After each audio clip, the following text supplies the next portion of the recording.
안녕하세요.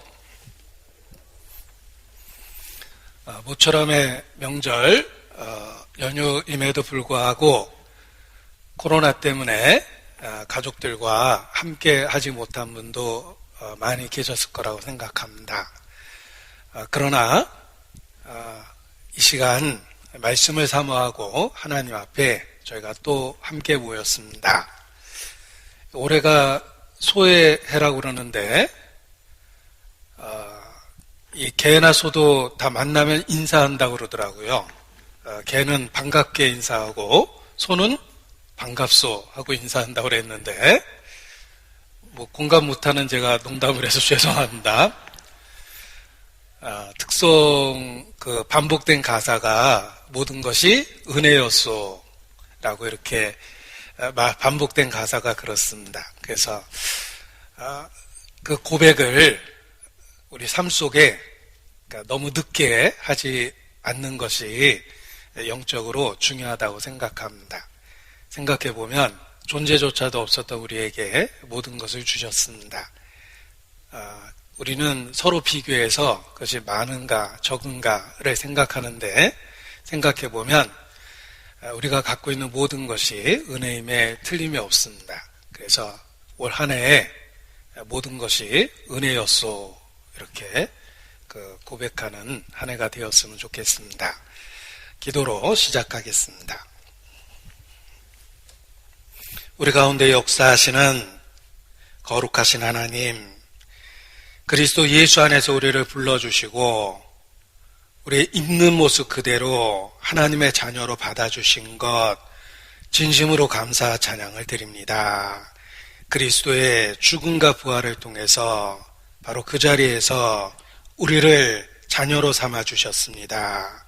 이제 소망 가운데 살 수 있도록 모든 것을 허락해 주시고 매일의 삶 가운데 함께 해주시는 것 저희가 알고 믿고 더욱더 주님께 감사 찬양을 드립니다. 이 시대에 우리가 겪고 있는 모든 일들이 반드시 협력하여 선이 될 수 있도록 주님 역사해 주시고 우리가 힘들었던 마음만큼 더 영적으로 성장할 수 있도록 주의 은혜를 더해 주시기를 주님께 간구합니다. 이 땅에서 살면 살수록 가족의 소중함을 깨닫듯이 영혼의 소중함을 깨닫고 한 영혼을 위해서 우리의 삶을 희생하는 주님의 삶을 살 수 있도록 주님 일깨워 주시고 붙잡아 주시기를 주님께 간구합니다. 코로나 위기로부터 우리 각 사람을 지켜주시고 주의 권능과 은혜로 보호하시며 하루하루 매일의 삶 속에서 함께해 주시기를 더욱 주님께 간구합니다. 우리가 믿고 있는 바를 우리 주변의 영혼들에게 담대하게 증거할 수 있도록 주님 함께해 주시고 주 예수를 믿으면 너와 내 집이 구원 얻으리라는 그 약속이 이루어질 수 있도록 우리 가정을 축복해 주시기를 주님께 간구합니다.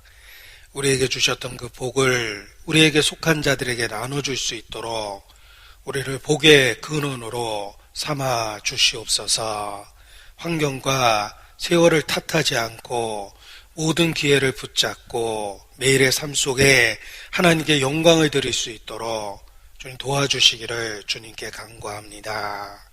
마지막일 수 있는 매일의 삶을 주님께 영광 드리는 데 쓸 수 있도록 주님 일깨워 주시고 또 함께하여 주시옵소서. 특별히 투병하시는 모든 분들, 또 신앙의 핍박 가운데 있는 분들, 고난 중에 있는 분들을 기억하고 주님 앞에 기도합니다. 우리의 삶의 고난의 현장에 함께해 주시고 넉넉히 견뎌낼 수 있도록 힘을 더하여 주시며 은혜를 베풀어 주시옵소서. 이 시간도 함께 하시는 주님께 모든 것을 의지합니다. 단지 귀로 듣는 말씀이 아니라 마음으로 듣고 성령의 감동 감화하심을 통해서 말씀이 육체가 될 수 있도록 우리 심령의 역사해 주시기를 주님께 간구합니다.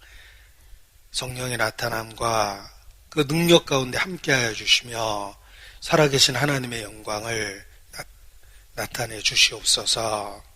주님께 모든 것을 의지합니다. 고마우신 우리 구주 예수님 이름으로 기도합니다. 아멘.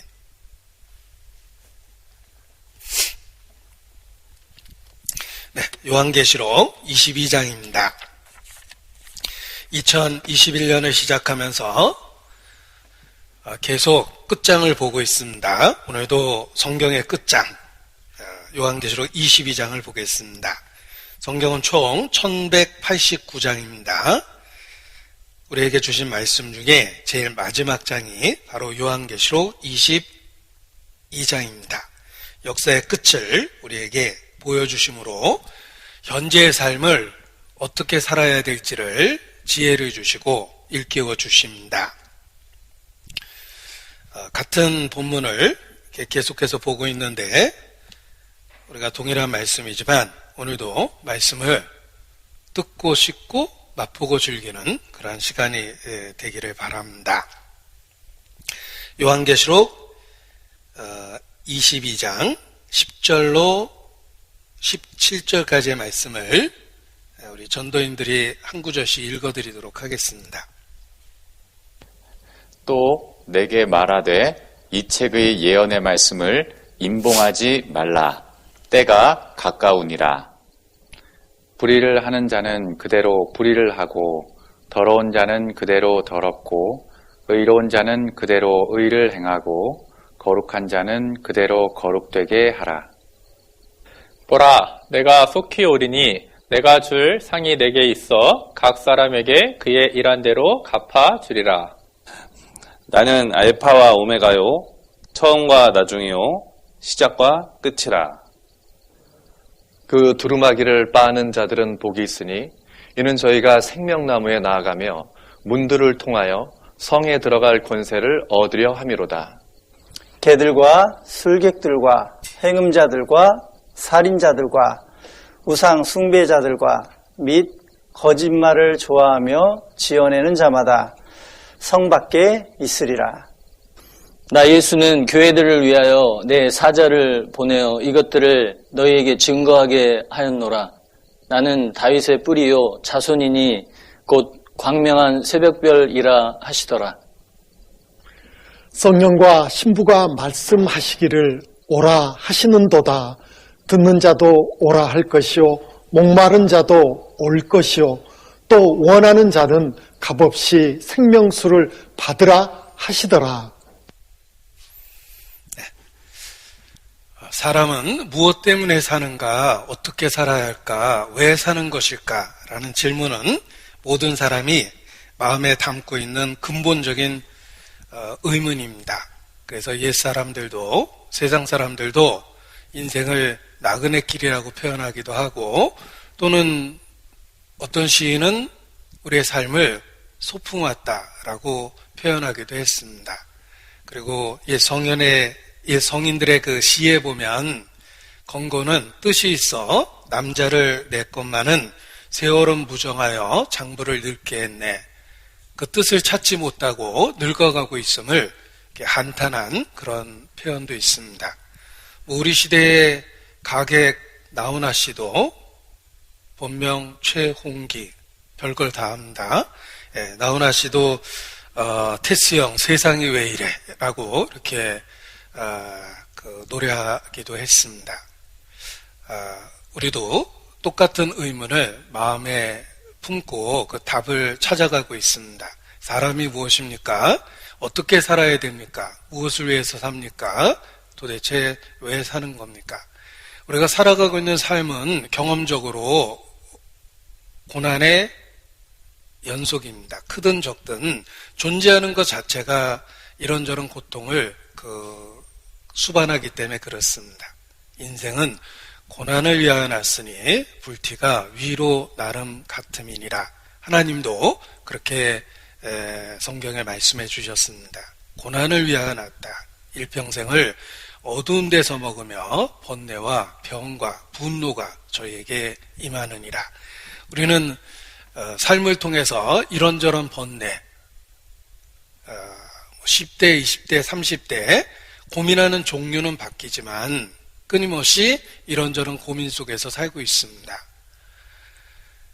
마치 인생은 문제지와 같다라고 표현하는데 끊임없이 문제를 풀고 있습니다. 다 푼 것 같았는데 다 풀었다고 생각하는 그 순간 또 다른 글씨를 발견하게 됩니다.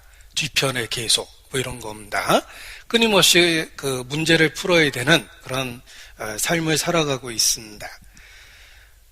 번뇌가 있고 또 병이 있고 분노가 있다. 병, 이런저런 고통 속에, 통증 속에 시달립니다. 그리고 분노라는 말은 그 마음의 평강이 깨어져 있는 상태입니다. 그리고 자신의 삶의 고통을 누군가를 탓하는 그런 분노 속에서 또 살아가기도 합니다. 그런데 성경을 통해서 우리는 이러한 그 고난에 대한 답을 발견했고 또 그 답을 발견해 가고 있습니다. 하나님은 분명한 삶의 방향을 보여주시고 그 방향으로 우리를 인도하고 있기 때문에 그렇습니다. 우리의 삶을 번뇌와 병과 분노가 저에게 임한다라는 말로 표현하셨는데 살면 살수록 그 세 단어가 이렇게 공감이 될 수밖에 없습니다. 에레미야 애가에 보면 그 똑같은 그러한 그 의문을 하나님 앞에 부르짖고 있는 모습이 있습니다. 에레미야 애가를 펼쳐보겠습니다. 슬프다라는 말로 이렇게 시작합니다. 에레미야 애가 1장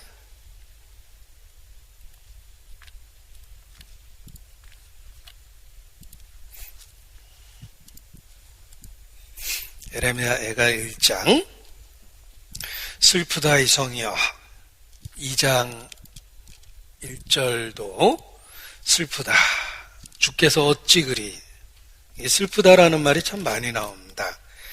그러니까 살아가고 있는 상황이 그 이런저런 그 슬픔과 고통을 만들기 때문에 그렇습니다. 그런데 3장 33절입니다. 에레미야 애가 3장 33절 주께서 인생으로 고생하며 근심하게 하심이 본심이 아니시로다. 자, 우리의 삶이 고생하고 근심하는 것에 연속임에 틀림이 없습니다. 존재하는 그 시간 자체가 고생하고 근심하는 것의 연속입니다. 그런데 주께서 인생으로 고생하며 근심하게 하심이 본심이 아니시로다 라고 말씀하십니다. 왜 이러한 고통과 슬픔을 우리에게 허락하시는 것일까 라는 그런 의문에 대해서 하나님은 본심이 아니시다라고 말씀하십니다. 그리고 39절에 보면 살아있는 사람은 자기 죄로 벌을 받나니 어찌 원망하랴. 자, 우리가 겪고 있는 고통, 슬픔, 삶의 여러 가지 어려움들도 실제로 우리가 하나님 앞에 범한 죄에 비하면 우리가 겪고 있는 그 고통과 슬픔은 사실 형벌의 일부입니다. 왜 죽음 이후에 형벌에 대한 경고를 하실까? 우리의 현재의 삶에 겪고 있는 고통과 슬픔은 우리가 범한 죄에 비교했을 때 우리가 마땅히 받아야 될 형벌의 극히 일부를 받고 있다는 것입니다. 그리고 죽음 이후 그 모든 형벌을 행한 대로 이렇게 갚으시겠다고 경고하고 있는 것입니다. 살아있는 사람은 자기 죄로 벌을 받나니 어찌 원망하랴. 우리가 그 어떤 인생의 고통과 슬픔을 당하든 우리의 하나님 앞에서 우리의 상태나 또는 우리가 실제로 범한 죄, 그 모든 것을 생각해 보면 우리가 마땅히 당해야 될 형벌의 극히 일부분을 이 땅에서 겪고 있는 것이다. 그리고 그 형벌의 일부분을 우리에게 경험하게 하신 것은 그 형벌을 경험하면서 돌이킬 수 있도록 하나님이 기회를 주시는 것입니다. 하나님 없는 삶이 얼마나 고통스럽고 비극적인지를 우리는 인생을 통해서 경험하게 되고, 그리고 하나님께 돌이킬 수 있는 기회를 갖게 되는 것입니다. 그래서 40절, 41절, 그러한 인생을 살아가면서 우리가 어떻게 행해야 될지를 여기 이렇게 말씀해 주고 계십니다. 40절, 41절을 같이 읽겠습니다. 우리가 스스로 행위를 조사하고 여호와께로 돌아가자. 마음과 손을 아울러 하늘에 계신 하나님께 들자. 인생은 고난을 위하여 났고 번뇌와 병과 분노가 임합니다. 그리고 살면 살수록 좋아질 수가 없습니다. 늙고 병들어가고 죽음과도 가까워질 수밖에 없습니다. 이런 삶을 경험하면서 소망을 하나님께 두고 하나님께 돌아가는 것이 필요합니다.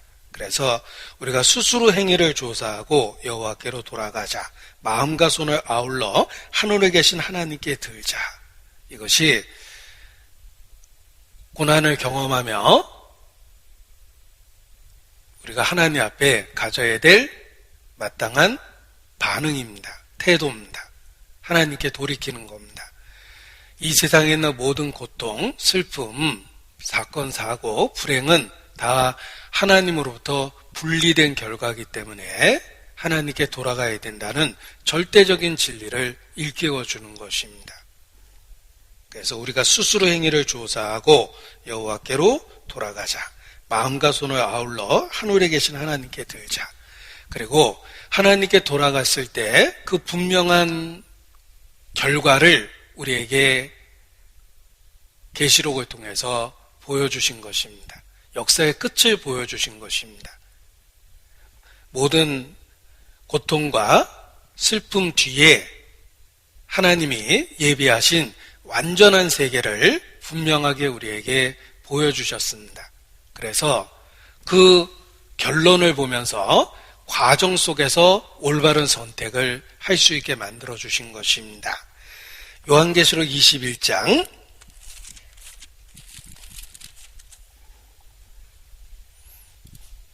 요한계시록 21장 역사의 마지막 부분을 분명하게 보여주십니다. 또 내가 새 하늘과 새 땅을 보니 처음 하늘과 처음 땅이 없어졌고 바다도 다시 있지 않더라.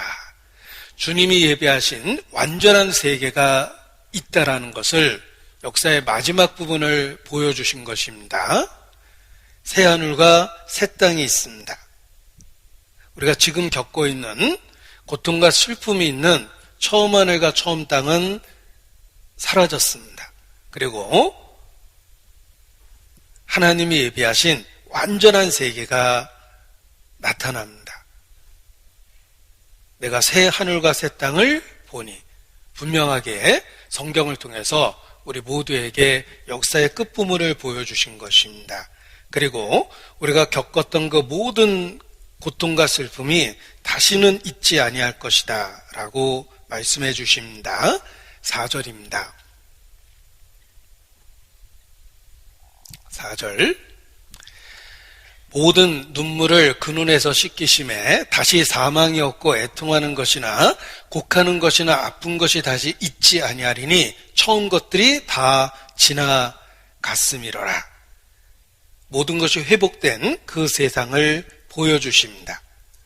그리고 이 모든 것이 회복될 수 있는 그 이유가 무엇이냐면 드디어 하나님이 사람과 함께 있게 되었기 때문에 그렇습니다. 그래서 3절에 보면 보라 하나님의 장막이 사람들과 함께 있음에 하나님이 저희와 함께 거하시리니 저희는 하나님의 백성이 되고 하나님은 친히 저희와 함께 계셔서 함께 계시는 그런 함께 계시기 때문에 4절과 같은 결과가 생긴 것입니다. 눈물이 다시 없고 사망도 없고 애통하는 것이나 곡하는 것이나 아픈 것이 다시 있지 않은 새롭게 된 세상이 된 것입니다. 우리가 살고 있는 이 세상은 하나님의 부재, 하나님이 계시지 않는 상태에서 우리는 태어났습니다. 하나님과 분리된 상태에서 태어났습니다. 하나님과 격리되어 있습니다. 그것이 바로 죄고 우리 안에 그 증거가 죄성입니다. 우리 안에 하나님과 분리될 수밖에 없는 그 이유가 가득합니다. 그것이 죄성입니다. 그리고 하나님과 분리된 세계이기 때문에 고통이 있고 슬픔이 있고 사건이 있고 사고가 있고 여러 가지 어려움이 있는 것입니다. 그리고 모든 것이 회복된 세상을 보여주십니다. 하나님이 함께 하시는 완전한 세상이 있습니다. 새하늘과 새 땅입니다. 이전 것과는 다릅니다. 그리고 구체적으로 우리에게 설명해 주시는데 모든 눈물을 그 눈에서 씻기시며 다시 사망이 없고 애통하는 것이나 곡하는 것이나 아픈 것이 다시 있지 않은 처음 것들이 다 지나간 완전한 세상이 되었다고 말씀하십니다. 그래서 이 말씀을 읽을 때마다 예를 들면 제게 관계된 고통스러운 것들을 다 넣어서 함께 읽게 됩니다. 예를 들면 우리의 육체 속에 여러 가지 질병이 있고 불편하게 만드는 것들이 있습니다. 만성적인 통증도 있을 거고 정상적인 생활을 어렵게 하는 고통들이 있습니다. 그런데 그 모든 것들을 4절 말씀에 포함해서 이렇게 읽으면서 큰 위로를 받게 됩니다.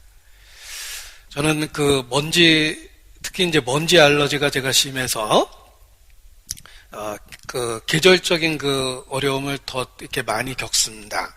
꽃가루 알레르기부터 시작해서 공기가 조금만 바뀌어도 이렇게 알러지가 심해서 고통을 받게 되는데, 그때마다 이 구절을 읽으면 큰 도움이 됩니다. 다시는 재채기가 없고 콧물이 없고 이렇게도 읽어도 되고, 또 몸에 어떤 통증이 있을 때마다 또 이 구절을 읽으면서 다시는 이런 것들을 경험하지 않는 완전한 세계가 다가오고 있다라고 생각하면서 위로를 받게 됩니다. 우리가 겪고 있는 모든 고통과 슬픔이 사라지는 완전한 세계를 예비하시고 그것이 하나님이 궁극적으로 우리에게 주시는 결과다. 그 세계를 바라보며 현재의 삶을 올바로 살아야 된다라고 말씀해 주십니다. 인생의 고통, 슬픔은 우리 스스로도 경험했고 내 주변에서도 다른 사람의 삶을 들여다보면서도 동일한 이야기를 정도의 차이만 있지 많이 보게 됩니다. 그런데 그 고통과 슬픔, 사건과 사고, 여러 가지 어려운 일들, 눈물 나게 하는 그 일들을 잘 살펴보면 하나님을 향한 부르짖음이다 라는 생각을 하게 됩니다. 그래서 고통받는 이웃을 볼 때마다 보이지 않는 음성을 듣게 됩니다. 제발 나 좀 살려달라는 것과 같은 그런 영혼의 음성을 듣게 됩니다. 예를 들면 알코올 중독에 찌들린 사람이 있습니다. 스스로의 선택이기도 합니다. 그러면서도 계속 알코올을 찾고 자기 인생만 불행하게 하는 것이 아니라 주변 사람들을 함께 고통받게 합니다. 그런데 신앙적으로 그 사람을 다시 보면 마치 살려달라는 그 외침처럼 처절한 몸부림처럼 그렇게 보입니다. 우리 온몸에 불이 붙어가지고 막 뒹구는 사람 보면은 내가 위험함에도 불구하고 그 불을 꺼주고자 하는 욕망이 있습니다. 그래서 손에 화상 입어가면서 그 불길을 꺼주려고 하는 사람이 얼마나 많습니까? 그리고 그 불길을 꺼줬을 때 자기의 손에는 화상이 묻고 자기 옷도 불에 타고 막 그랬지만 그 사람의 불탄 것을 꺼줬다는 그것으로 인해서 충분한 위로를 받습니다. 그런데 이 인생의 고통을 경험하는 모습을 영적으로 이렇게 다시 보면은 마치 살려달라는 그 영혼의 절규처럼 보이는 겁니다. 고통 없는 사람이 어디 있습니까? 슬픔 없는 사람이 어디 있습니까? 사건과 사고 없는 사람이 어디 있습니까? 그런데 그것을 보는 관점이 전혀 달라졌다는 것입니다. 예전에는 범죄하는 사람을 비난하는 마음이 더 강하고 그 사람에 대한 혐오감이 더 많았는데, 신앙적으로 보면 마치 온몸에 불이 붙어서 살려달라고 하는 그 절규나 고통, 몸부림처럼 보게 되는 것입니다. 그래서 그 영혼에 대한 안타까움을 갖고 전도하려는 마음을 갖게 됩니다. 열정을 갖게 됩니다. 하나님은 완전한 세상을 보여주시고 현재 우리가 겪고 있는 이 세상이 잘못된 거라는 걸 알려줍니다. 그리고 잘못된 그 원인은 우리의 삶 속에 하나님을 부정했기 때문입니다. 따라서 이 모든 고통과 슬픔을 해결할 수 있는 근본적인 방법은 하나님께로 돌아가는 것입니다. 어떻게 돌아가야 될지를 생각하고 찾아보고, 그것이 고통과 슬픔에 대한 올바른 반응입니다. 하나님이 원하시는 반응입니다. 인생으로 고생하며 근심하게 하심이 본심이 아니십니다. 단지 고통을 주려고 하신 것이 아니라 하나님과 분리된 것이 얼마나 고통스러운 것인지를 인생을 통해서 맛보게 하시고 하나님께로 돌아오도록 권유하고 계시는 겁니다. 우리는 일평생을 어두운 데서 먹으며 번뇌와 병과 분노를 경험할 겁니다. 지금까지 했고 앞으로도 할 겁니다. 이 땅에 존재하는 한 계속해서 이런저런 어려움을 겪을 것입니다. 그것은 우리가 왜 하나님께로 돌아가야 되는지 그 이유를 설명해주고, 그리고 왜 주님의 나라가 임하기를 사모해야 되는지를 설명해 주는 것입니다. 여기 완전한 세상이 있습니다. 새하늘과 새 땅이 있습니다. 다시는 고통이 없고 슬픔이 없고 아픔이 없는 곳이 있습니다. 그래서 나라의 마옵시고 라는 기도가 나오는 것입니다. 주님이 계획하신 그 뜻이 이 땅에 이루어지기를 기도하는 마음이 생깁니다.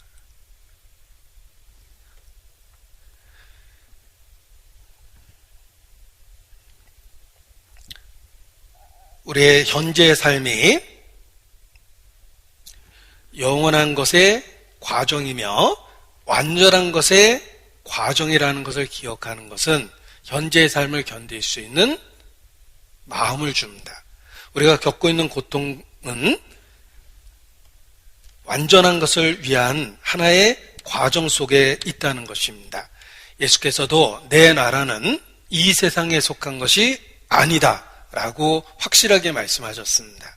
주님이 다스리는 나라는 이런 우리가 경험했던 세상이 아닙니다. 내 나라는 이 세상에 속한 것이 아니다 라고 예수께서도 분명하게 말씀하셨습니다. 새하늘과 새 땅, 다시는 고통이 없고 슬픔이 없고 아픔이 없는 완전한 세상을 주께서 예비하셨다는 것입니다. 그래서 5절에 보면 보좌에 앉으신 이가 가라사대 보라 내가 만물을 새롭게 하노라 하시고 또 가라사대 이 말은 신실하고 참되니 기록하라 하시고, 주께서 모든 것을 완전하게 하시는 그 날이 있다는 것입니다. 현재의 삶은 과정이다. 완전한 것을 위해서 겪어야 될 과정이다. 이렇게 일깨워 주십니다. 이 말씀을 묵상하면서 그 동상 만드는 과정을 생각해 봤습니다.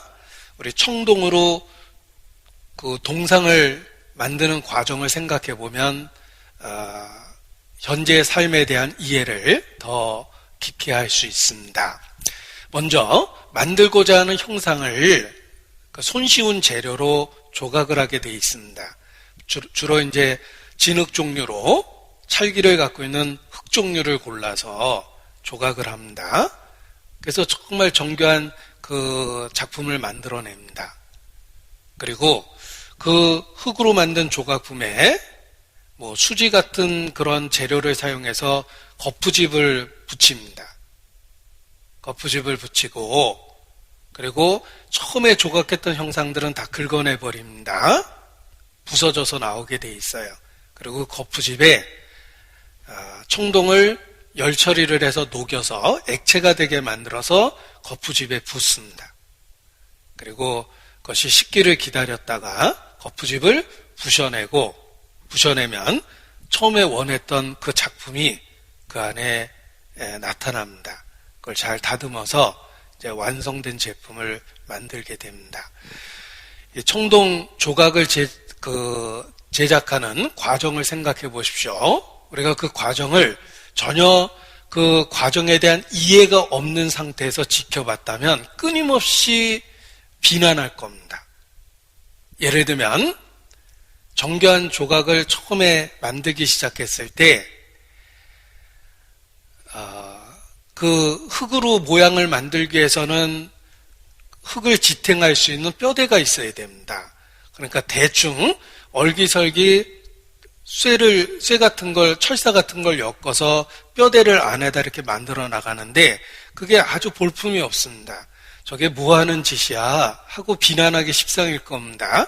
저게 뭐 작품이야, 전혀 안 닮았네. 뼈대 만드는 모습을 보고는 그렇게 비난할 것입니다. 근데 조금 있다 가보니까 거기다가 진흙을 이겨서 모양을 만들어 나가는데 뭐 그럴듯한 모양이 만들어지지만 비난하는 관점에서 보십시오. 얼마든지 비난할 수 있습니다.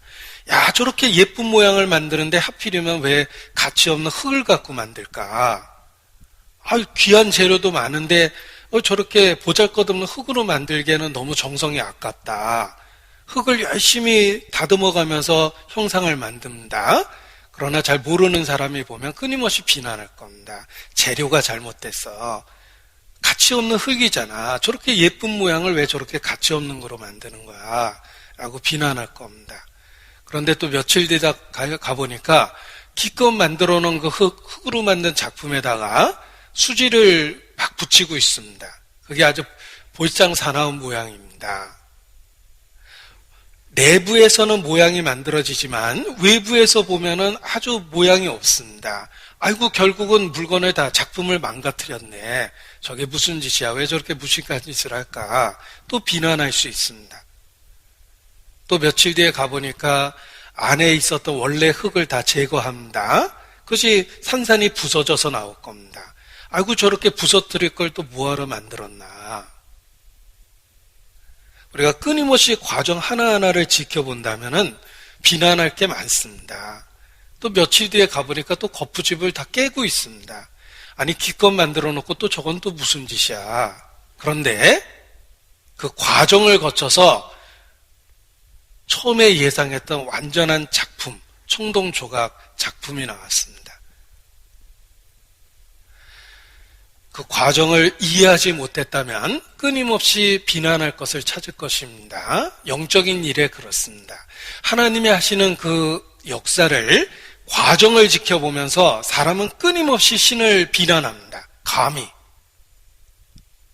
자기가 잘 이해 못하고 있다는 걸 인정하는 게 아니라 자기의 부분적인 지식이나 경험을 갖고 하나님이 하시는 일을 감히 비난합니다. 난 그런 신이 있으면 있어도 안 믿어. 이런 말을 쉽게 합니다.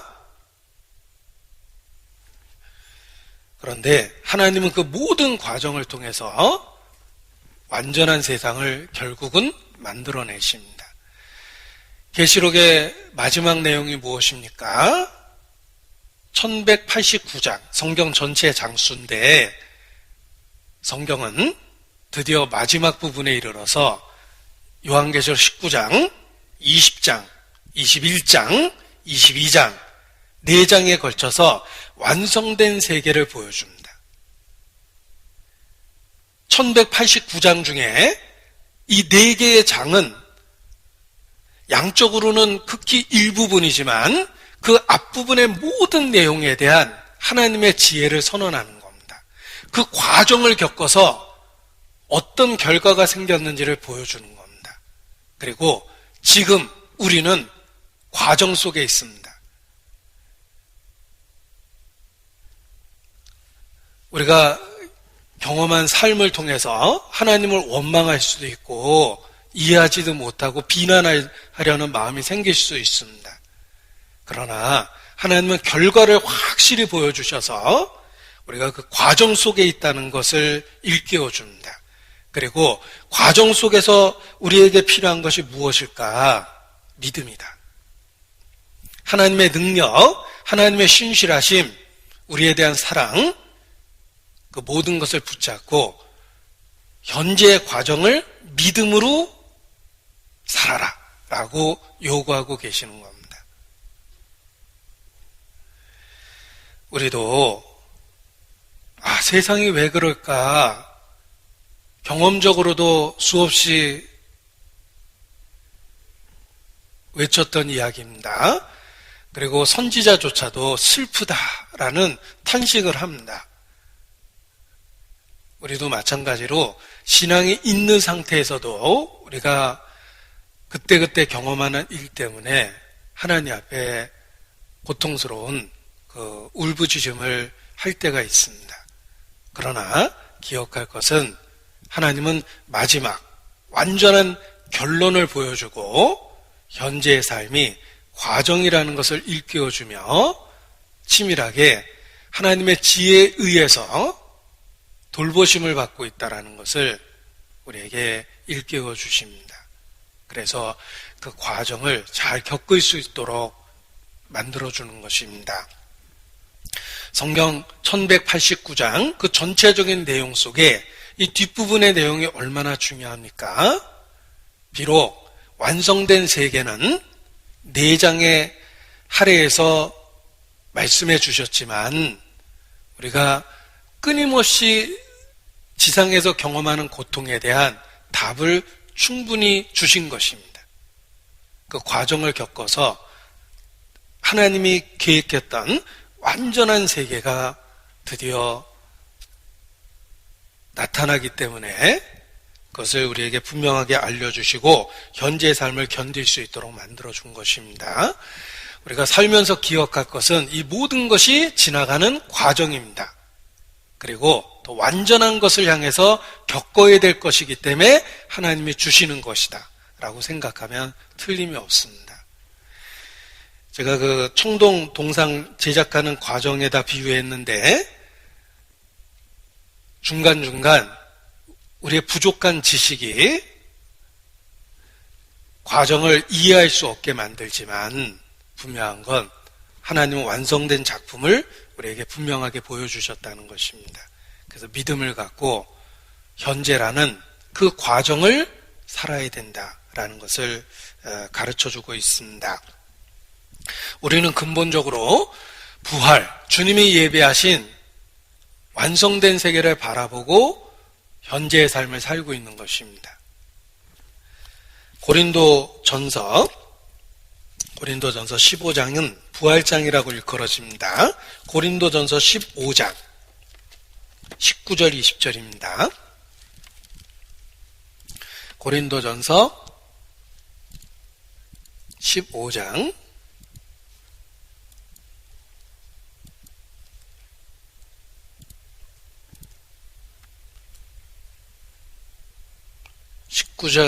19절만 같이 읽겠습니다. 만일 그리스도 안에서 우리의 바라는 것이 다만 이생뿐이면 모든 사람 가운데 우리가 더욱 불쌍한 자리라. 자, 부활이 없다면 그리스도인은 세상에서 더욱 불쌍한 자가 됩니다. 우리의 삶 자체가 불쌍하다는 표현이 어울릴 정도로 고통스러운 것이 많습니다. 그런데 우리는 부활의 약속을 믿고 우리 인생을 걸었습니다. 그런데 만약에 부활이 없다면 너희가 더욱 불쌍한 자가 될 것이다. 이렇게 말씀하십니다. 이것은 역설적이지만 부활은 확실히 있다. 현재의 삶을 소망 가운데 잘 견뎌내라. 이런 말씀입니다. 부활이 없다면 그리스도인은 더욱 불쌍한 자가 될 수밖에 없습니다.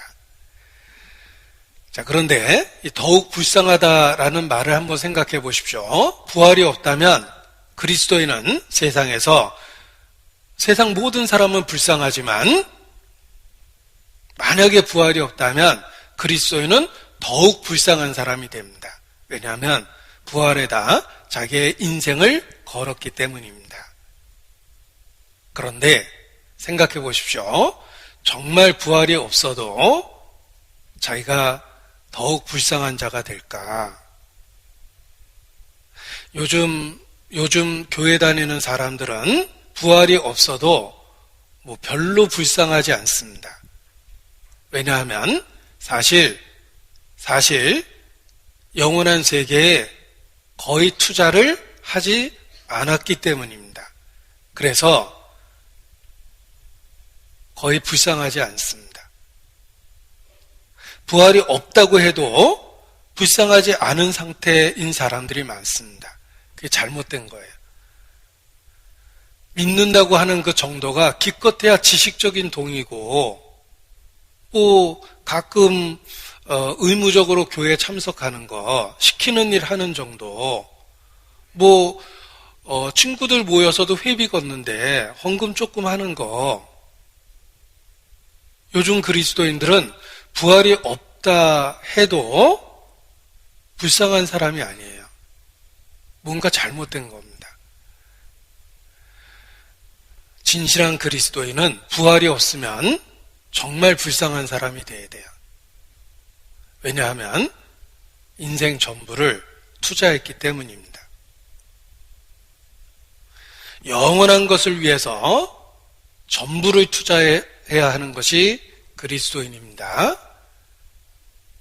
부활이 없다면 더욱 불쌍한 사람이 되는 게 마땅합니다. 우리는 우리의 삶의 모든 것을 부활, 죽음 이후 주께서 약속하신 그 세계에 걸어야 하기 때문에 그렇습니다. 우리의 존재 목적 자체를 영원한 것을 위해서 다 걸고 사는 것이, 그것이 올바른 신앙생활입니다. 그래야만 부활이 없으면 더욱 불쌍한 자가 됩니다. 그런데 현대의 교회 다니는 사람들은 부활이 없다 해도 거의 손해볼 게 없습니다. 사실 투자도 거의 하지 않았기 때문입니다. 그러니까 신앙을 지식적인 동의로만 알고 있는 사람은 불쌍하지 않죠. 그냥 그런가 보다 하고 인정했거든요. 세상에 많은 지식이 있고 그 지식에 공감하듯이 하나님 계신가 보다, 예수님이 하나님의 아들이시고 우리를 위해서 죽었나 보다 라고 지식적인 동의만 했다면 불쌍할 이유도 없습니다.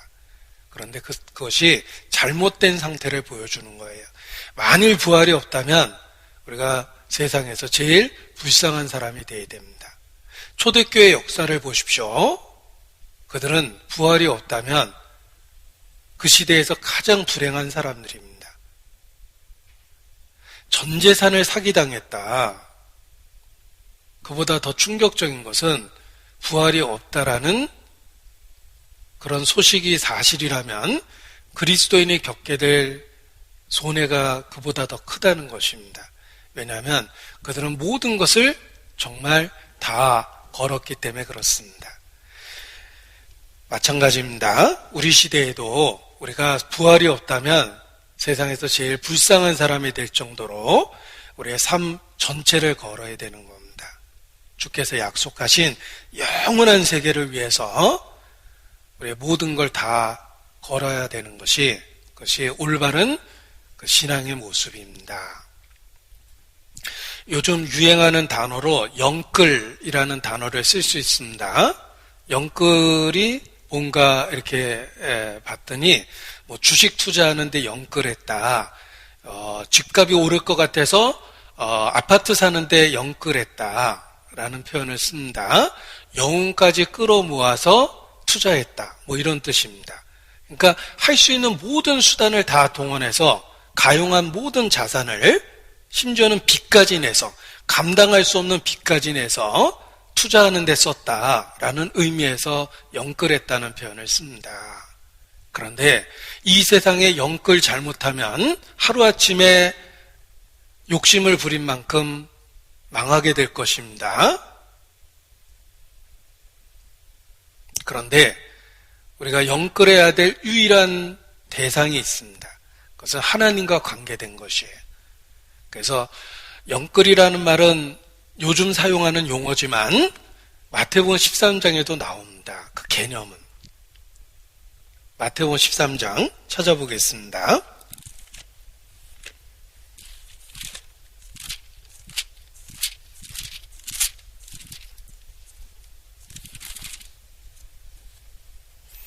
마태복음 13장 44절입니다.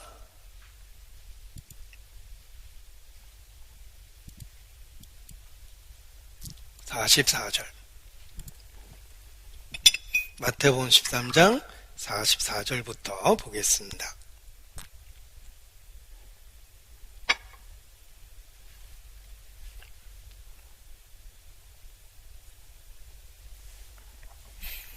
천국은 마치 밭에 감추인 보화와 같으니 사람이 이를 발견한 후 숨겨두고 기뻐하여 돌아가서 영끌 나오죠. 여기 자기의 소유를 다 팔아 그 밭을 샀느니라. 자, 이게 바로 영끌입니다. 영혼까지 끌어모아서 다 투자한 거예요. 자기의 소유를 다 팔아 그 밭을 샀느니라.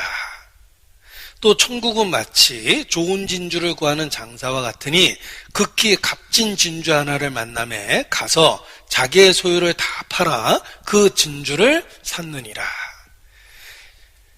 이 세상에서 영혼까지 끌어모아서 다 투자할 수 있는 유일한 대상은 하나님과 관계된 것입니다. 자기의 소유를 다 팔아. 로마 시대에 기독교를 핍박했습니다.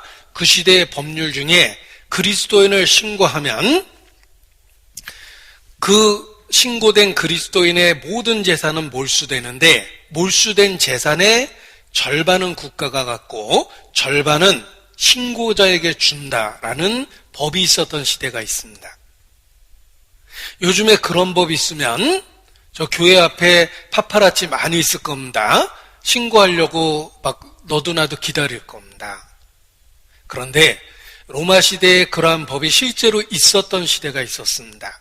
그리스도인을 신고하면 그리스도인의 전 재산을 국가가 몰수하는데 몰수된 재산의 절반을 신고자에게 주는 거예요. 그런데 그 시대에도 기독교는 놀라울 정도로 로마 전역으로 번져나갔습니다. 왕실까지 들어와서 왕의 가족들까지 기독교인이 될 정도로 기독교가 전파됐습니다. 왜냐하면 그런 무시무시한 법이 있었음에도 불구하고 그리스도인들은 그럼에도 불구하고 전도했다는 것입니다. 전도받은 사람이 깜짝 놀랐답니다.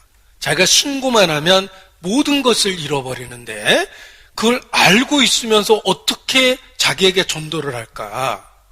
그것은 틀림없이 이 사람이 말하는 이 내용은 뭔가 근거가 있고 확실한 것임에 틀림이 없다. 이미 굉장한 설득력을 마음에 준 겁니다. 그래서 전도가 됐답니다. 그리고 전도하는 사람 마음에는 자기의 모든 걸 다 잃어버려도 내가 사랑하는 이 사람에겐 이것을 전해야 되겠다고 생각했기 때문에 자기의 소유를 다 걸고 전도한 거예요. 만약 전도가 실패하면 죽는 거잖아요. 모든 재산을 잃어버리고. 그럼에도 불구하고 상대방의 영혼을 소중히 여긴 거예요.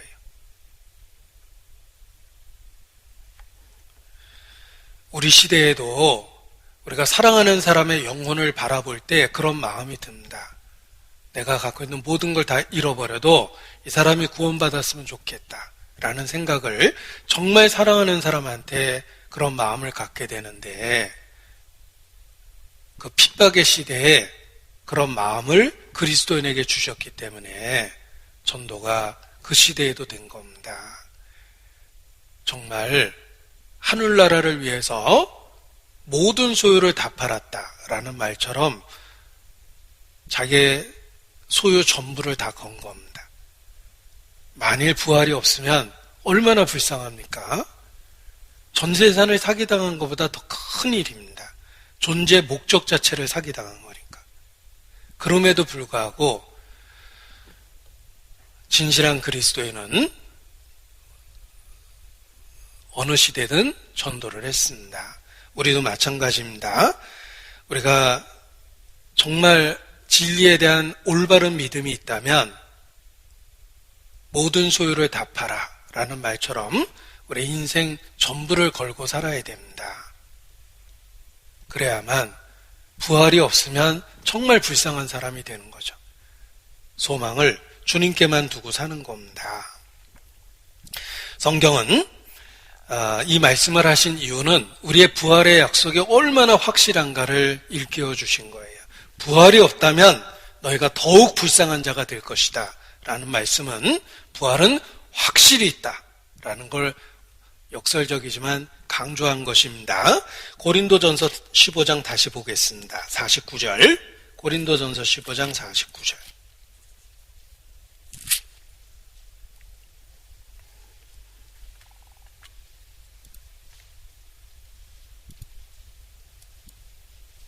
(15장 49절)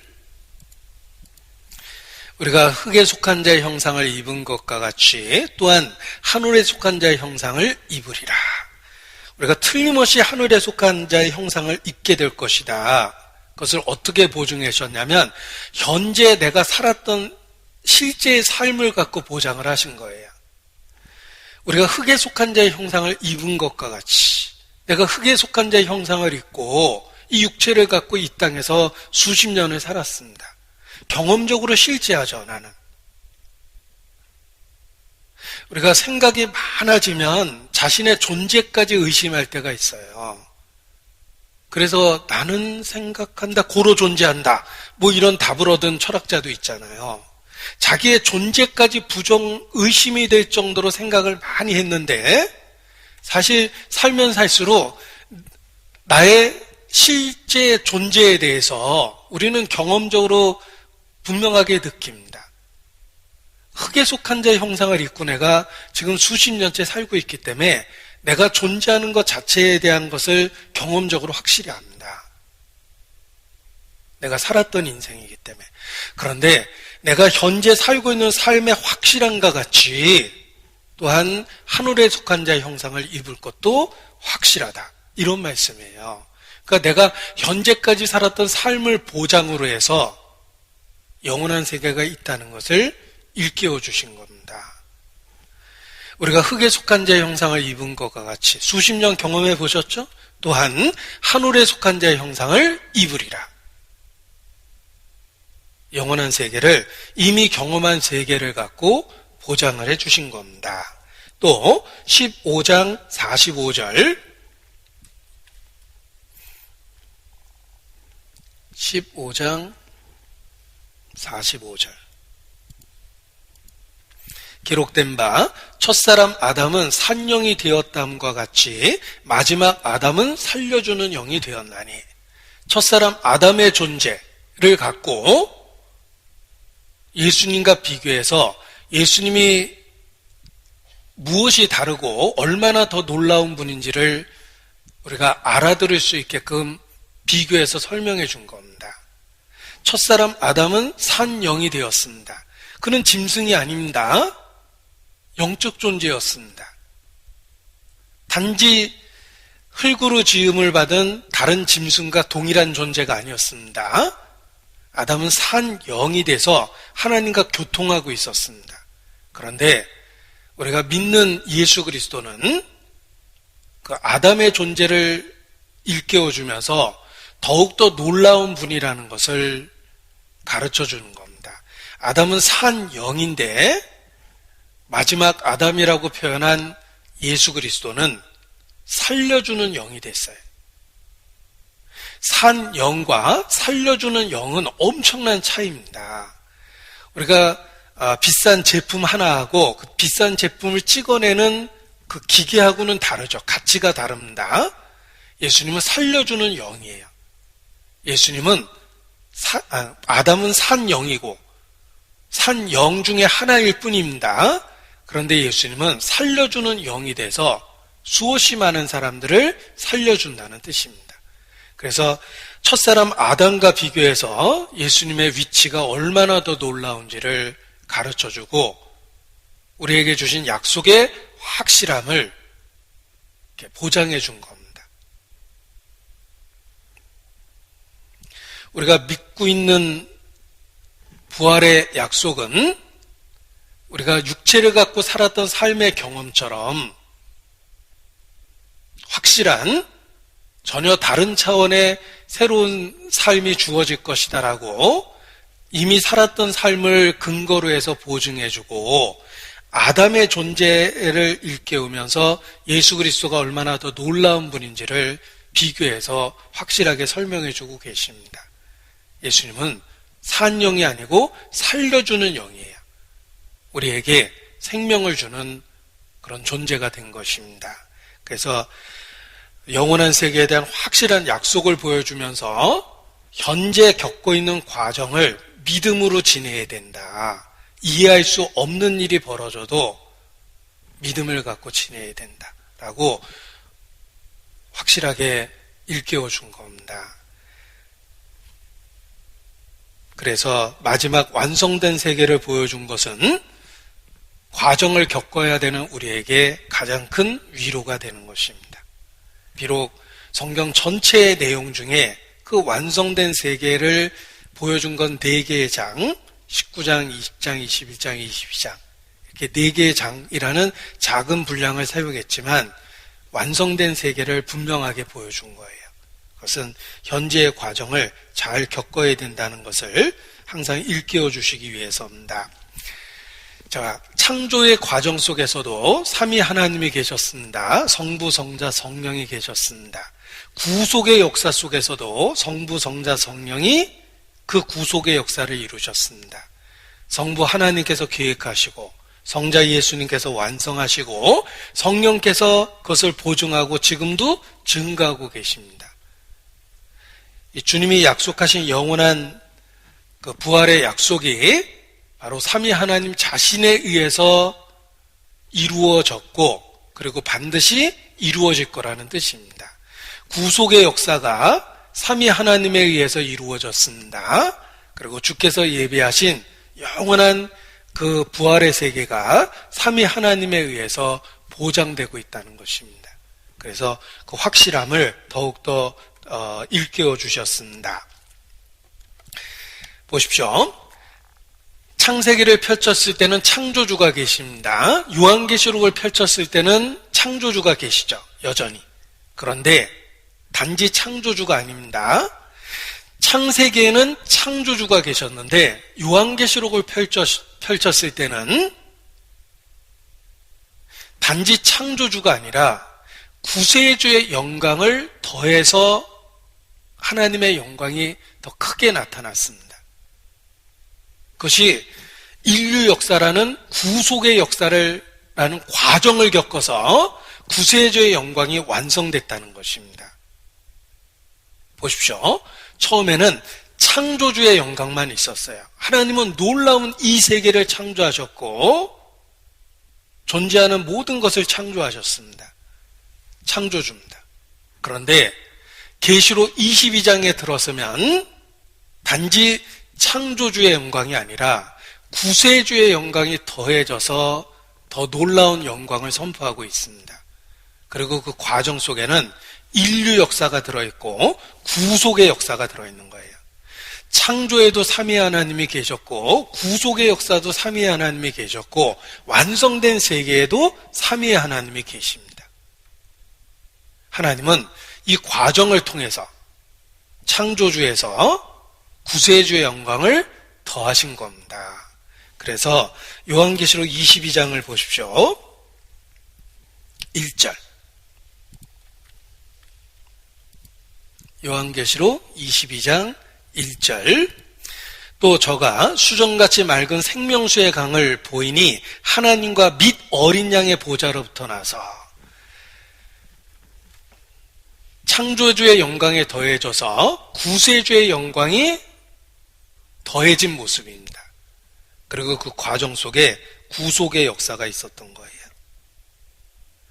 자, 우리를 구원하신 분이 누굽니까? 여기 16절에 이렇게 말씀하십니다. 22장 16절. 나 예수는. 자, 우리를 구원하신 이 예수님이 도대체 누굽니까? 예수님은 자신을 13절 이렇게 선포합니다. 13절. 나는 알파와 오메가요, 처음과 나중이요, 시작과 끝이라. 이렇게 말씀하신 분이 누구냐면 16절에 나 예수는 자신을 분명하게 알려주십니다. 나는 알파와 오메가요, 처음과 나중이요, 시작과 끝이라. 이분이 누구시냐면 나 예수는. 그런데 이 13절의 표현은 하나님만 쓸 수 있는 표현입니다. 예수님은 바로 하나님 자신이셨던 겁니다. 하나님은 알파 오메가요, 시작과 끝이요, 처음과 나중입니다.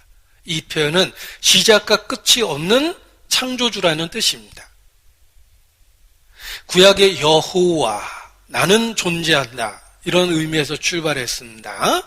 그 여호와라 일컬어지는 분이, 여호와라는 말은 히브리어입니다. 그 말을 신약 성경을 기록한 헬라어로는 어떻게 번역을 할까?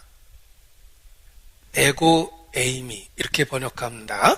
여호와라는 말을, 히브리어를 신약적인 표현으로 바꿔보면 I am, 에고 에이미 이래요. 근데 예수님이 계속 쓰신 표현이 그 에고 에이미예요. 그래서 유대인이 들을 때마다 네가 사람이 돼서 자칭 하나님이라 하는도다라는 반감을 가진 겁니다. 표현마다 그 구약에 나타난 하나님을 표현하는 말을 쓴 겁니다. 그런데 여기 나는 알파 오메가요, 처음과 나중에 시작과 끝이라는 말이 그 에고 에임이라는 표현으로 선언하는 겁니다.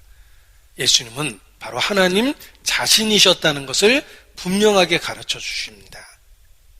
나는 알파 오메가요, 시작과 끝이요, 처음과 나중이라. 하나님은 육체를 갖고 이 땅에 오셔서 죄인을 구속하시는 역사를 완성하심으로 우리의 구세주가 되셨습니다. 그래서 창조주의 영광에 더해져서 구세주의 영광을 갖게 됐기 때문에 계시록 마지막 장에 하나님의 보좌 및 어린 양의 보좌라고 이렇게 선포된 겁니다. 이제 단지 창조주일 뿐만 아니라 구속의 역사를 통해서 우리의 구세주가 되시는 영광이 더해진 것입니다. 바로 예수님이세요. 나 예수는. 16절입니다. 16절. 어떤 분은 이 말씀 때문에 예수님을 낫이라고 막 우깁니다. 여기 낫이 아니냐. 그러니까 나사렛 예수다 막 이러는데, 그렇게 따지면 주식거려? 주 예수. 아닙니다. 자, 아무튼 예수님입니다. 나 예수는 교회들을 위하여 내 사자를 보내어 이것들을 너에게 증거하게 하였노라. 나는 다윗의 뿌리오 자손이니 곧 광명한 새벽별이라 하시더라. 광명한 새벽별은 약속된 메시아라는 뜻입니다. 메시아는 다윗의 자손으로 온다고 되어 있죠. 나는 다윗의 뿌리오 자손이니. 자, 예수님은 다윗의 자손이에요. 바로 약속된 메시아입니다. 그런데 단지 다윗의 자손이라고 표현하지 않으셨죠. 다윗의 뿌리라. 다윗의 근원이라는 뜻입니다.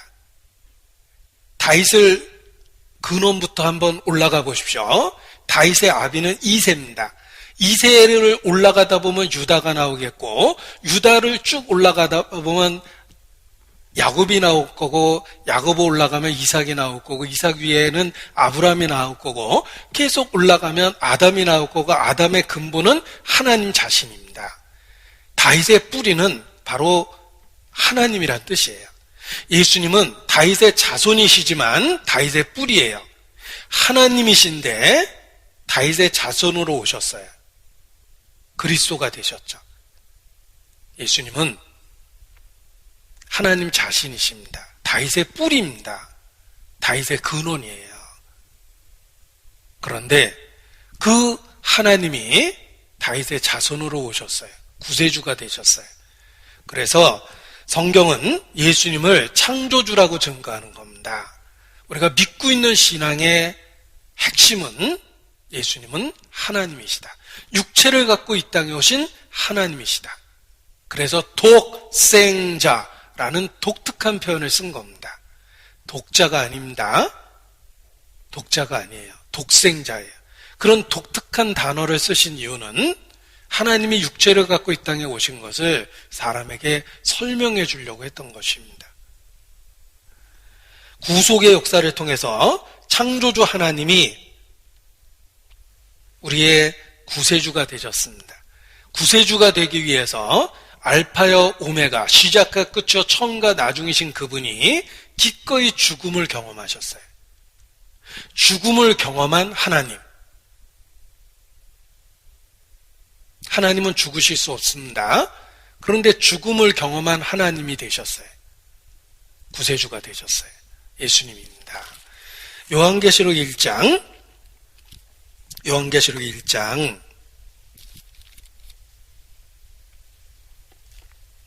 17절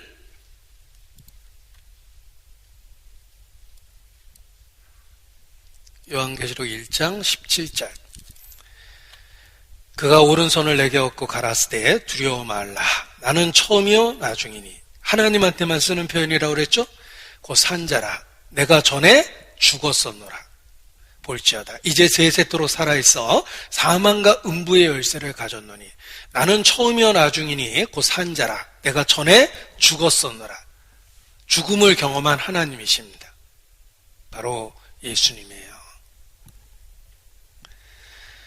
창조주께서 죽음을 경험하심을 통해서 구속의 역사를 통해서 우리의 구세주가 되셔서 영광에 영광을 더하게 된 겁니다. 우리를 만드신 은혜를 주셨는데 우리를 구원하시는 은혜를 더하셨어요. 은혜 위에 은혜를 주셨죠. 우리에게 생명을 주셔서 7, 80의 생명을 누리고 있습니다. 더 풍성히 주셨어요. 영원한 생명을 더하셨어요. 그래서 은혜 위에 은혜요 생명을 주고 더 풍성히 주려 하심이라 라고 되어 있는 거예요. 창조주가 구세주의 영광을 함께 가짐으로 인해서 우리에게 생명을 주고 더 풍성히 주게 되었고 은혜를 주시고 은혜 위에 은혜를 더하셨습니다. 단지 피조물이었던 우리를 하나님의 자녀로 바꿔주는 은혜를 주셨어요. 은혜 위에 은혜를 더하셨습니다. 오늘 말씀의 제목을 영광 영광 할렐루야 이렇게 정했는데 찬송의 가사입니다. 처음의 영광은 창조주에 대한 영광입니다. 두 번째 영광이란 단어를 또 쓴 것은 구세주에 대한 영광입니다. 창조주가 구세주가 되셨어요. 할렐루야. 찬양할 수밖에 없습니다. 감사와 찬송할 수밖에 없죠. 창조주가 구세주가 되셨습니다. 이것이 우리가 믿고 있는 진리의 핵심입니다. 그래서 영광 영광 할렐루야라는 제목을 정하고 제 스스로 큰 은혜가 됐습니다. 창조주의 영광과 더해진 구세주의 영광 앞에 우리가 해야 될 것은 할렐루야예요. 감사와 찬송입니다. 찬송 가사에서 따왔다고 그랬는데 후렴 구절입니다. 영광 영광 할렐루야 영광 영광 할렐루야 영광 영광 할렐루야 곧 승리하리라. 제가 청년 때 아무 생각 없이 찬송 부르다가 영광 영광 대한민국 이렇게 불렀다가 스스로 놀랬던 적이 있습니다.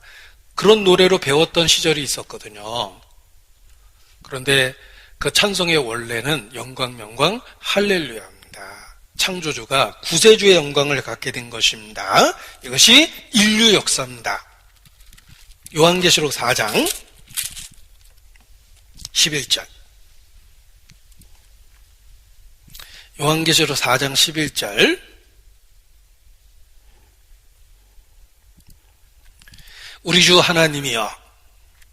우리 주 하나님이여 영광과 존귀와 능력을 받으시는 것이 합당하오니 주께서 만물을 지으신지라.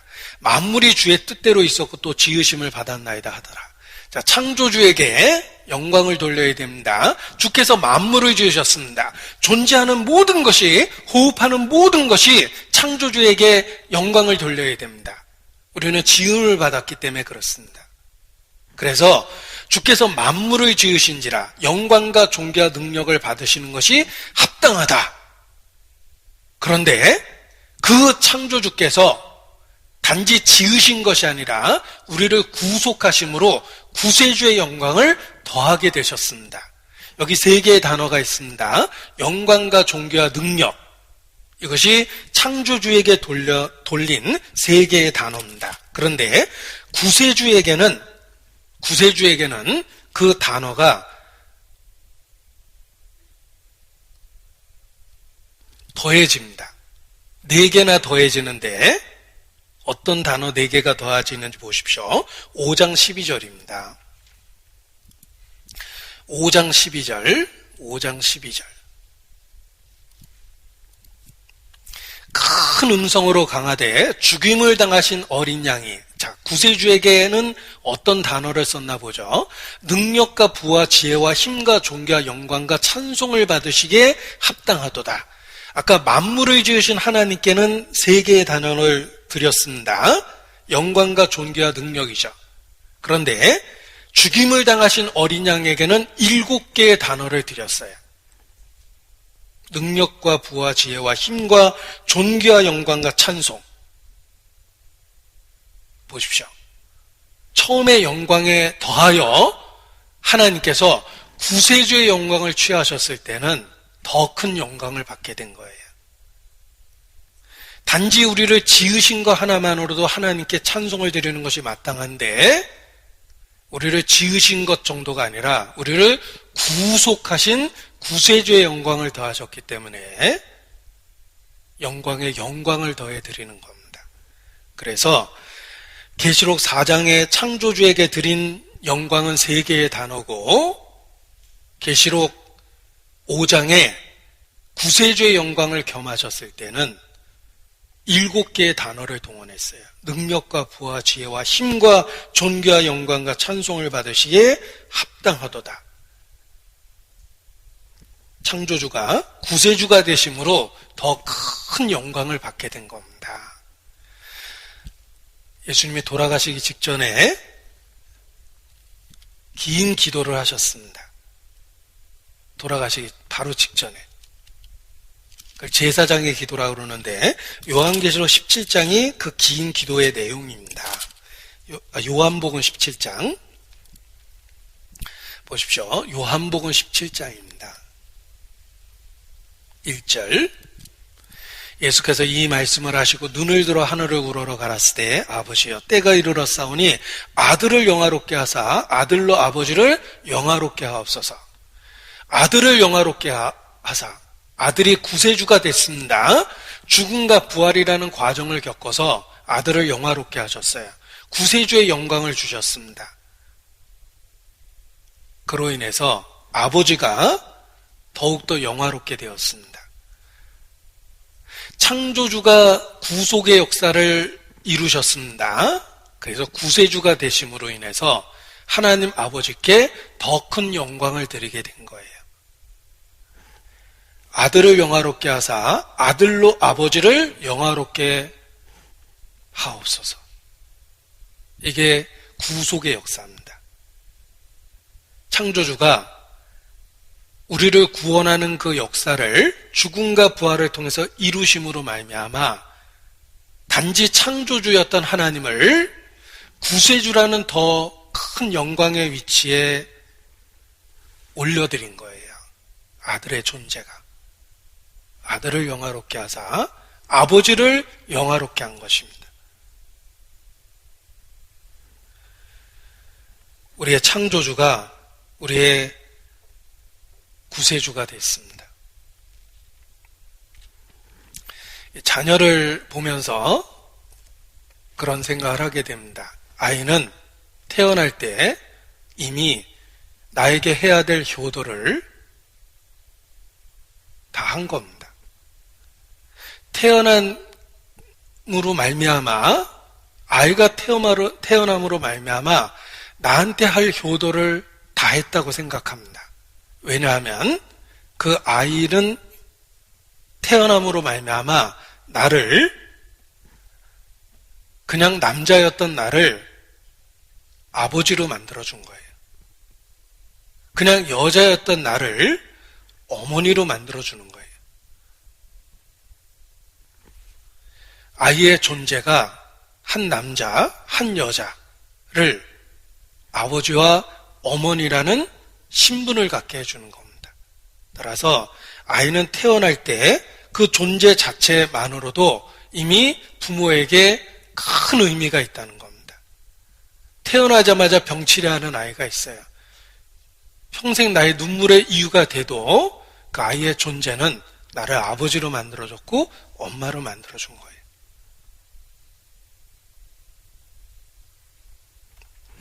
우리가 구원받는 것이 하나님의 뜻이다 라고 말씀하십니다. 내 아버지의 뜻은 아들을 보고 믿는 자마다 구원은 이것이니라. 뭘 하라고 그러신 게 아니죠. 믿고 구원받으라고 말씀하십니다. 왜냐하면 우리가 구원받는 것이 창조주를 구세주로 더 큰 영광을 드리는 방법이기 때문에 그렇습니다. 평범한 남자가 결혼의 비밀도 그렇습니다. 아내의 존재가 남자를 남편으로 만들어주는 거예요. 나를 남편으로 만들어주고 나를 아버지로 만들어주고 그래서 부부가 소중한 겁니다. 자식도 마찬가지예요. 태어남으로 인해서 존재 자체가 위치를 만들어준 거예요. 우리가 구원을 받아야만 창조주가 비로소 우리에게 구세주가 되며 더 큰 영광을 받게 되는 거예요. 영광, 영광, 할렐루야죠. 창조주가 구세주가 되는 영광을 갖게 된 겁니다. 그리고 우리가 해야 될 것은 할렐루야, 감사와 찬송입니다.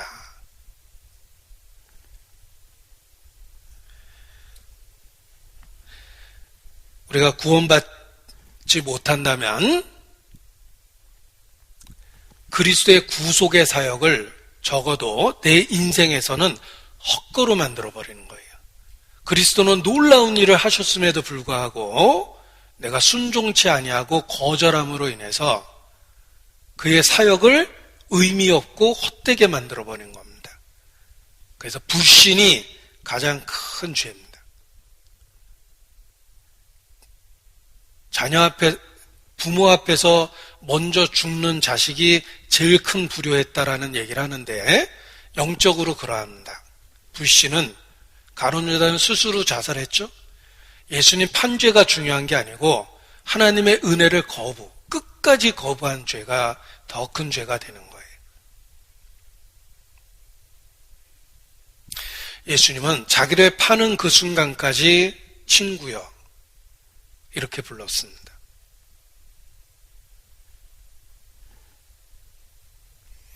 하나님 앞에 가장 큰 죄는 구세주를 거절하는 거예요. 그의 구속의 사역을 헛것으로 만드는 겁니다. 우리가 구원받는 것이 하나님의 뜻이며 우리가 구원받는 것이 창조주를 구세주의 영광, 창조주에게 구세주의 영광을 더하여 드리는 것입니다. 그래서 구원받는 것 자체가 이렇게 말씀하셨습니다. 천국에서 죄인 하나가 돌아오면 의인 99보다 더 기뻐하겠다라고 말씀하셨어요. 그가 구원받았다는 것 자체 하나만으로도 하나님은 그 의인의 어떠한 행동보다도 더 기뻐하신다는 뜻입니다. 그래서 우리가 구원받는 것이 창조주에게 구세주의 영광을 더하여 드리는 것이다. 그리고 만일 끝까지 불순종하면 그는 그리스도의 사역을 헛되게 만드는 가장 큰 죄를 범하는 것이다. 이렇게 말씀드릴 수 있습니다. 스바냐 3장입니다. 구약성경 스바냐 3장. 하나님의 마음, 그리스도 안에서 우리를 어떻게 바라보시는지를 여기 17절에 이렇게 말씀하십니다. 하나님이 그리스도 안에서 우리를 어떻게 바라보실까? 바로 이렇게 보십니다. 스바냐 3장 17절 제가 불러드리겠습니다. 이 멜로디가 있죠. 너의 하나님 여호와가 너의 가운데 계시니 그는 구원을 베푸실 전능자시라.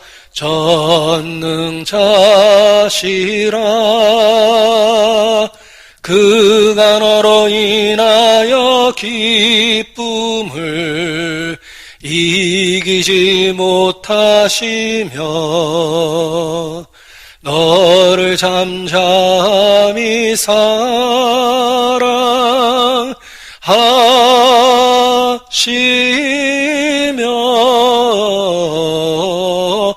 즐거이 부르며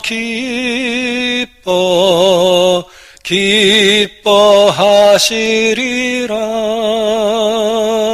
멜로디가 붙어 있는데 너희 하나님 여호와가 너희 가운데 계시니 그가 너로 인하여 기쁨을 이기지 못하여 하시며 너를 잠잠히 사랑하시며 너로 인하여 즐거이 부르며 기뻐하시리라. 우리의 어떤 의로운 행동이 아닙니다. 존재 자체만으로도 너를 인하여 기뻐하겠다. 이것이 그리스도 안에서 하나님이 우리를 보시는 마음입니다. 여자가 해산할 때가 되면 잠시 근심하지 않을 수 없으나 아이를 낳으면 세상에 사람 난 기쁨을 인하여 그 고통을 다시 기억지 아니하리라. 자신의 마음을 해산하는 여인에 비유하셨습니다.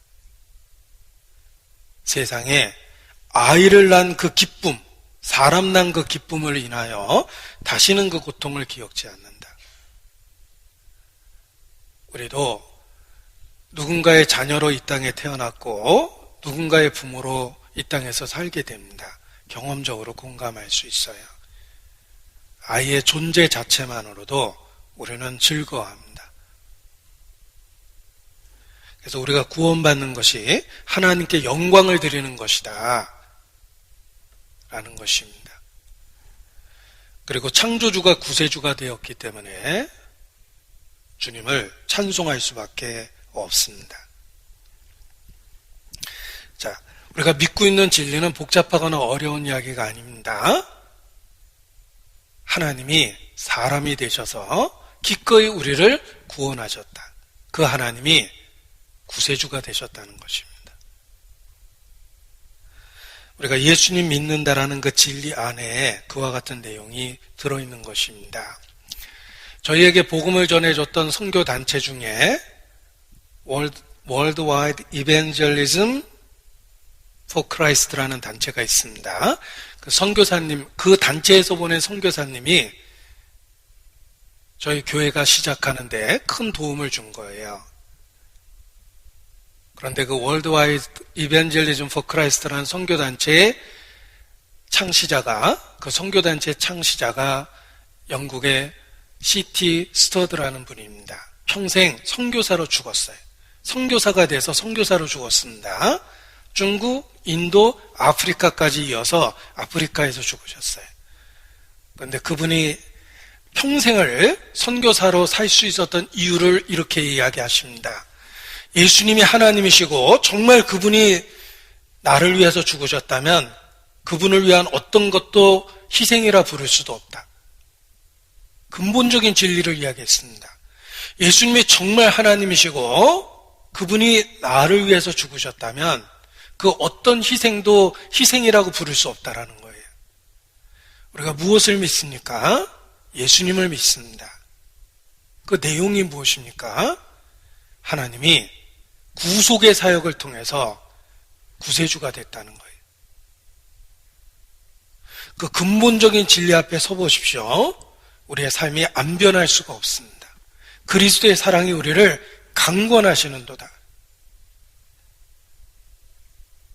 변할 수밖에 없는 충분한 이유를 진리 자체가 갖고 있는 겁니다. 그러한 하나님의 놀라운 사랑을 우리가 표현할 때 영어로 표현한다면 amazing, 놀랍다, wonderful, marvelous 이런 단어를 씁니다.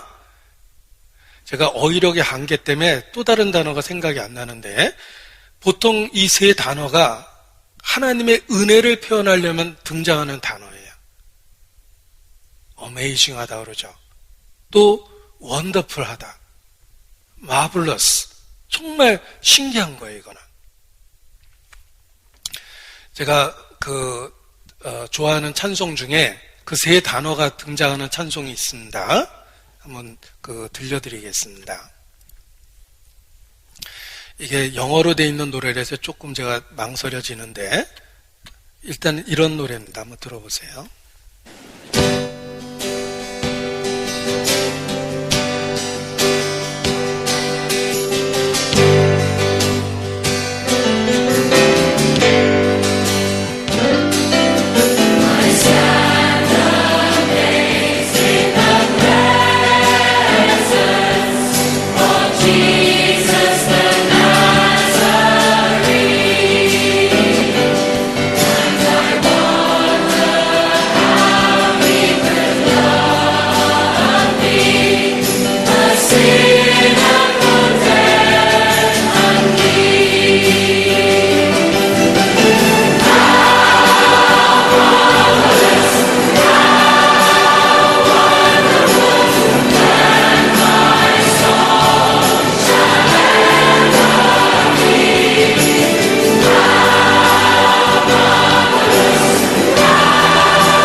가사 때문에 제가 이 찬송을 좋아합니다. I stand, I라는 주어가 하나님 앞에 내가 항상 어디에 있어야 될지 일깨워줍니다. I stand, 내가 서 있습니다. Amazed, 놀라워하며 서 있습니다. In the presence of Jesus Nazarene, 나사렛 예수라는 존재 앞에 놀라워하며 서 있습니다. And wonder, 참으로 놀라운 일입니다. How he could love me, a sinner condemned unclean. 나 같은 죄인, 정죄받아야 될 부정한 나 같은 죄인을 그가 어떻게 사랑하실 수 있는지 참으로 놀랐습니다. 얼마나 놀라운 일입니까? 얼마나 신기한 일입니까? 나의 찬양은 계속될 것입니다. 나를 향한 구세주의 사랑이 얼마나 놀랍고 신기한지 나의 찬양은 계속될 것입니다. 뭐 이런 가사입니다. 근데 여기에 사용된 그 단어가 말씀드린 amaze, 놀랍다라는 말과 wonderful, marvelous 이런 우리가 뭔가 신기하고 놀랍고 감탄할 때 쓰는 단어가 다 들어있어요. 나사렛 예수 그 존재 앞에 서 있어 보십시오. 우리가 복음이라는 그 진리 앞에 서 있어 보십시오. 영광 할렐루야라는 말처럼 창조주가 구세주가 됐다는 사실 앞에서 하나님을 찬양하지 않을 수가 없습니다. 우리가 죽음을 건너가면 하나님 앞에 서게 될 것입니다. 심판대 앞에 서게 될 것입니다. 이렇게 음성을 듣게 될 것입니다. 너는 항상 선했는가? 성경에 의인이 무엇입니까? 선을 행하고 죄를 범치 아니하는 사람이 의인입니다. 전도서 7장 20절이죠. 내가 선을 행했던 적은 있습니다. 그런데 항상이라는 말이 마음에 탁 걸리지 않습니까? 넌 항상 선했는가? 넌 항상 의로웠는가? 너는 항상 깨끗했는가? 항상이라는 말 앞에 우리는 고개를 떨굴 수밖에 없어요.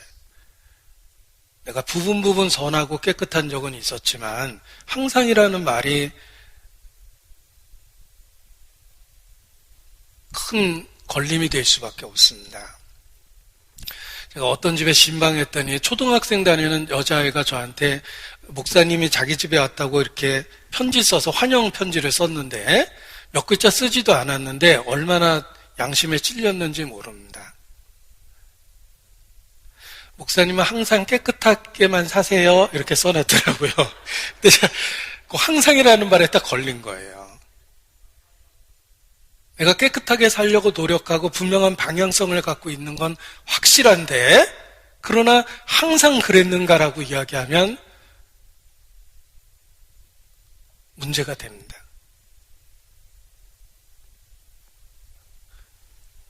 그런데 그 당황하는 그 순간에 정말 주님이 내 옆에 서서 말씀해 주실 겁니다. 이 사람은 항상 선하진 않았습니다. 항상 깨끗하진 않았습니다. 항상 거룩하진 않았습니다. 그래서 이 사람의 죄 때문에 제가 십자가에 그 죄값을 지고 대신 죽은 것입니다. 주님은 틀림없이 내 옆에 서서 그렇게 말씀해 주실 것입니다. 그래서 그 그림을 하나 이렇게 생각해 봤는데, 심판대 앞에서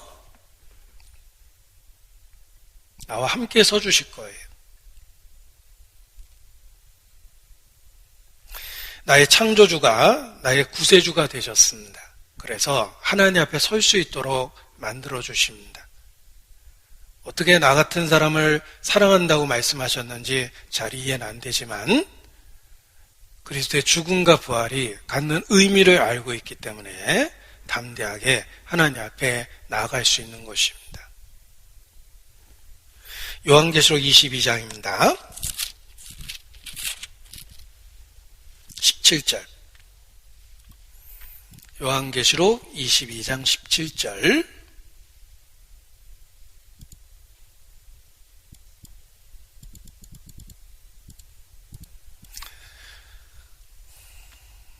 요한계시록 22장 17절입니다. 성령과 신부가 말씀하시기를, 자, 여기 성령과 신부는 교회 그 자체입니다. 지금도 우리 모두에게 이렇게 외칩니다. 오라 하시는도다. 듣는 자도 오라 할 것이요, 목마른 자도 올 것이요, 또 원하는 자는 값없이 생명수를 받으라 하시더라. 자, 이 놀라운 그 진리 앞으로 성령과 교회는 우리 모두를 초대합니다. 오라. 여기 오라라는 말이 사실 3번 나와요. 오라 하시는도다. 듣는 자도 오라 할 것이요, 목마른 자도 올 것이요. 오라라는 동사가 3번 나오는데 값없이 와서 생명수를 마시라 라고 이 진리 앞으로 우리를 매일의 삶에서 초대하십니다. 우리가 해야 될 것은 이 진리에 대해서 적극적으로 반응하는 거예요. 오라 라고 명령하시죠? 우리는 적극적으로 진리에 대해서 반응해야 됩니다. 어떻게 반응하시겠습니까?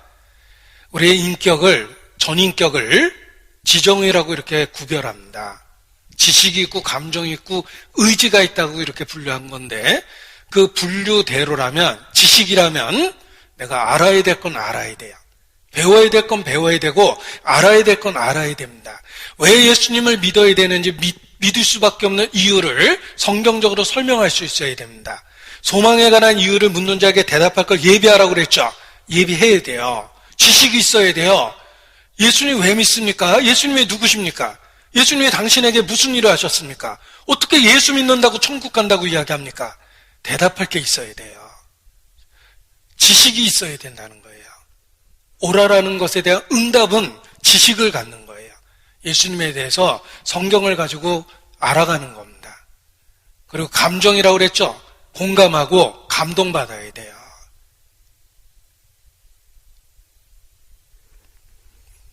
그리고 의지라는 것은 결단과 결심이 있어야 돼요. 매일의 삶에서 방향을 확실히 가져야 됩니다.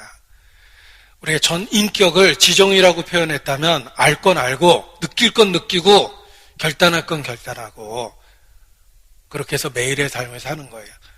진리 앞에서 반응하는 겁니다. 예수님은 알파요 오메가입니다. 시작과 끝이죠. 처음과 나중이죠. 우리가 그 중간에 있어요.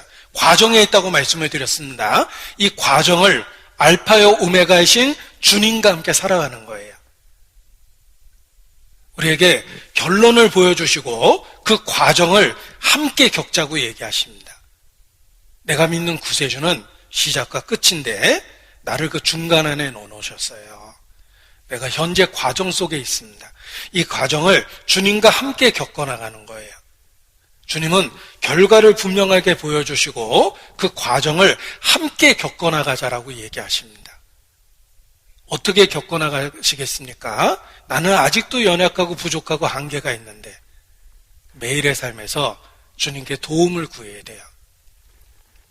주님과 교제하는 그 공간이 성막에 보면 성소예요. 번제단을 통과해서 들어오면 방이 있습니다. 그게 성소예요. 성소에는 떡상이 있고 향단이 있어요. 떡상은 말씀이고 향단은 기도죠. 성소를 향으로 채워야 돼요. 연기로. 그게 기도예요. 주님과 교제하는 공간은 기도로 채워야 되는 거예요. 그래서 무시로 기도하라고 말씀하신 거예요. 우리가 이 진리 앞에 적극적으로 반응을 해야 됩니다. 그리고 결론에 이를 때까지 과정을 주님과 함께 겪어나가는데 그 주님과 함께 겪어나가는 것이 매일의 삶에서 주님의 도우심을 구하는 거예요. 그게 간구예요.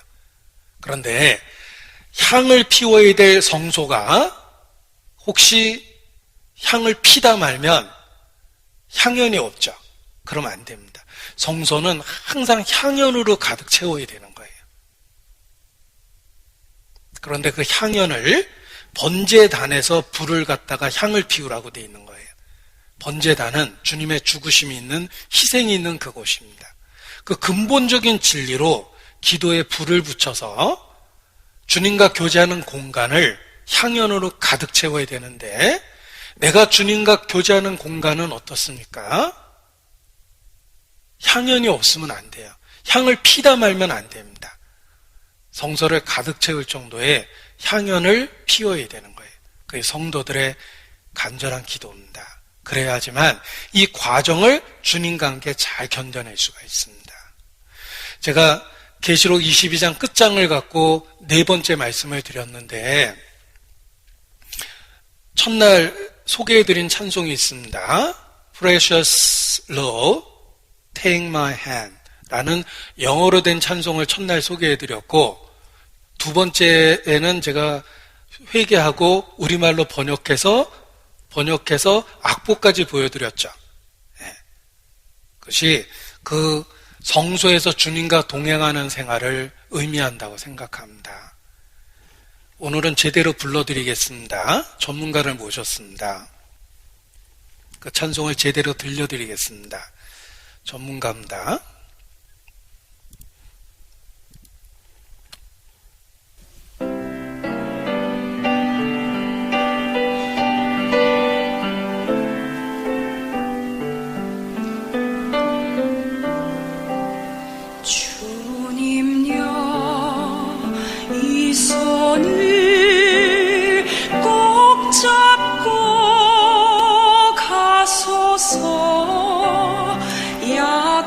약하고 피곤한 이 몸을 폭풍우 감싸 해치사 빛으로 손잡고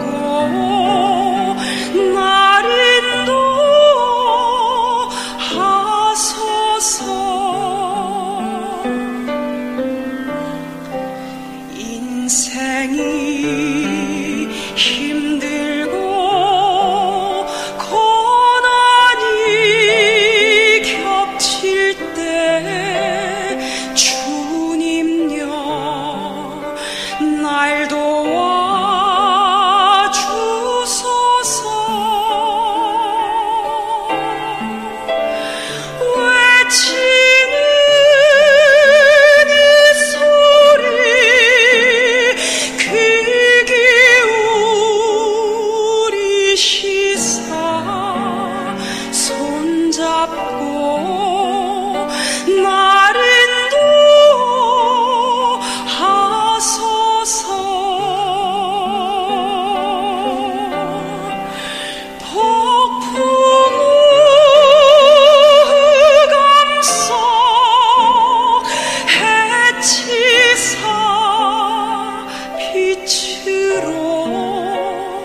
손 손잡고 나를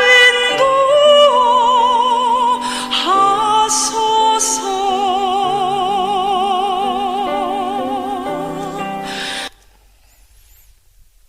성소를 향연으로 가득 채우듯이